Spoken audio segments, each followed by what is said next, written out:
ملکہ، آپ نے پلس کی فائنڈنگ سن لی. 98% لوگ مہنگائی کے ہاتھوں پریشان ہیں. 85% کا خیال ہے کہ کرپشن پہلے سے بڑھ گئی ہے، اور 51% ایسے ہیں جن کا خیال ہے کہ وزیر اعظم کی کارکردگی بہت اچھی نہیں ہے. کیا ریئیکشن ہے؟ جی ندیم صاحب بہت شکریہ. دیکھیں ندیم صاحب، پہلی بات تو یہ ہے کہ پاکستان تحریک انصاف کی جو حکومت ہے، ہمیں اندازہ ہے کہ اس وقت ایک عالمی بحران ہے. اشیاء خورد و نوش کی جو قیمتیں ہیں وہ عالمی سطح کے اوپر، جو اگست کی فوڈ ایگریکلچر آرگنائزیشن کی فائنڈنگ ہے، 33% اس کے اندر اضافہ ہوا ہے.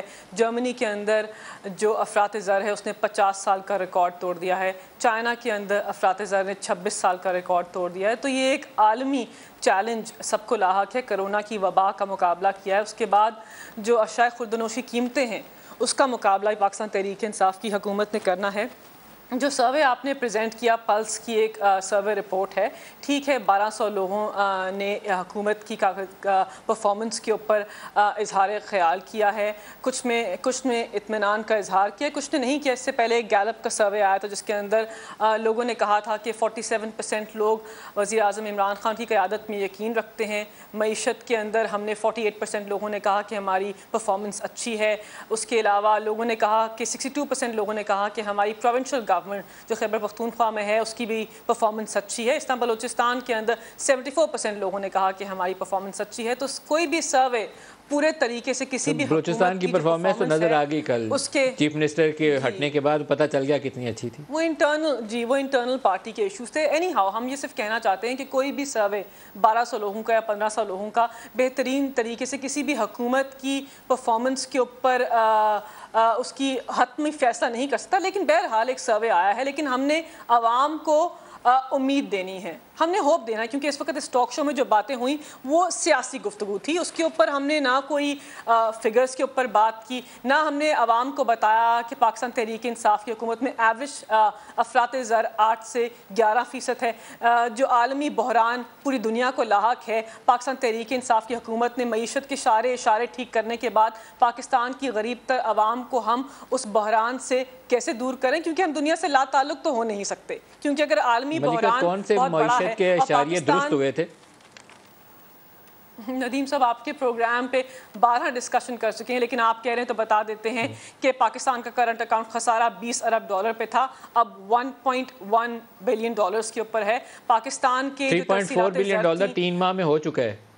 $3.4 بلین 3 ماہ میں، جولائی اگست ستمبر کے مہینوں میں $3.4 بلین ہو چکا ہے. لیکن جو لیکن وہ امپورٹ بل کیونکہ بڑھ رہا تھا. آپ جانتے ہیں کہ پاکستان ایک امپورٹ لیڈ کنٹری ہے. ہم نے پاکستان کو کبھی اس قابل بنایا ہی نہیں. نمبر پہ بحث کرتے رہیں گے تو پورا پروگرام گزر جائے گا. آپ مطمئن نہیں کر سکیں گے کیونکہ میرے خیال میں نمبرز کافی پرابلمٹک ہیں، اسی وجہ سے IMF کا پروگرام بھی آگے چل نہیں پایا.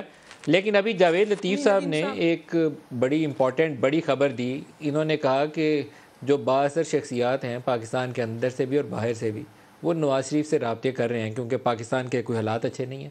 تو یہ کیا چیز ہے؟ کچھ اس پہ روشنی ڈالیں، کیا ہو رہا ہے یہ؟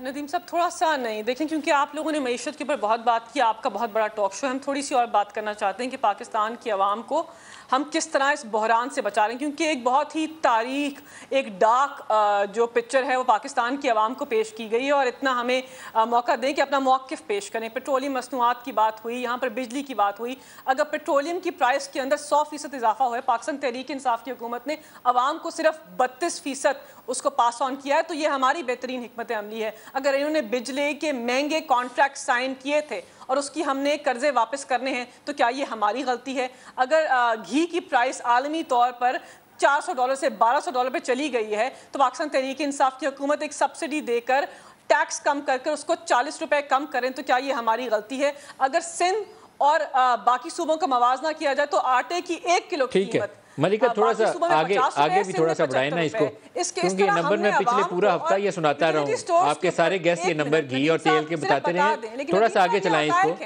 وہ کون لوگ ہیں جو یہاں سے جا کر نواز شریف سے ملاقاتیں کر رہے ہیں؟ 100 ارب ہے. 34 ارب کی سبسڈی پاکستان کی سب سے غریب عوام کو ہم نے دی.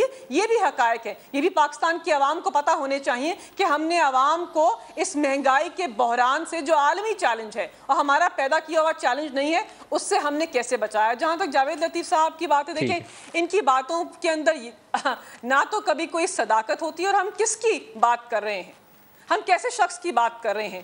جو ایک مفرور اشتہاری سرٹیفائیڈ مجرم نااہل سابق وزیر اعظم سے آپ کو لگتا ہے کہ ان لوگوں سے کوئی بھی پاکستان کی فیوچر کے بارے میں، پاکستان کی آگے کی سمت کے بارے میں، پاکستان کے بارے میں بات کرنا چاہتا ہے؟ کیا یہ لوگ اب بھی سمجھتے ہیں کہ یا اہل ہیں کہ پاکستان کے آگے کی حکمت عملی کے اندر شامل ہوں، وہاں سے بیٹھ کر پاکستان کے خلاف پلاننگ کرتے ہیں؟ بسد احترام جاوید لطیف صاحب کو ہم باور کرنا چاہتے ہیں کہ جس لیڈر کی آپ بات کر رہے ہیں وہ لیڈر پاکستان کے اداروں کے خلاف وہاں سے بیٹھ کر ایک بہت ہی سنگین بیانیاں چلاتے ہیں، پاکستان کی الیکٹڈ گورنمنٹ کو کمزور کرنے کی کوشش کرتے ہیں، اور حمداللہ جیسے لوگوں سے ملاقات کرتے ہیں جو ملک دشمن بیانیے دیتے ہیں۔ تو آج ہمیں آپ بتا رہے ہیں کہ آپ سے ملاقاتیں ہو رہی ہیں، شاید آپ کسی آگے کی حکمت عملی میں شامل ہوں، نہ تو ان باتوں میں صداقت ہے اور نہ ہم ان کو سیریسلی لیتے ہیں۔